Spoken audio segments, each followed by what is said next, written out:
Pero bilang senador, Mr. President, we must do our constitutional mandate with due respect to all those concerned.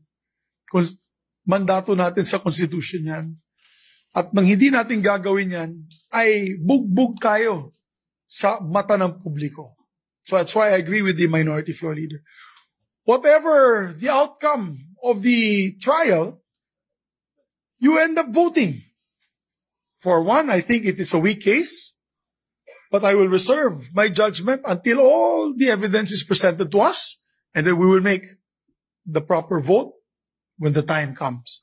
Pero ang punto dyan ay dadaan tayo, kailangan natin dumaan sa constitutional process that was given by our forefathers when they wrote the 1987 Constitution. Yun lamang po, huwag na po natin patagalin pa.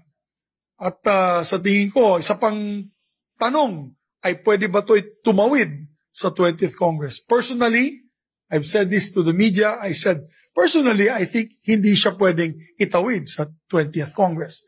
Na kung pwede, pagdebatihan na natin yan ngayon. Kung gusto nyo hanggang petsa 30 ng Hunyo,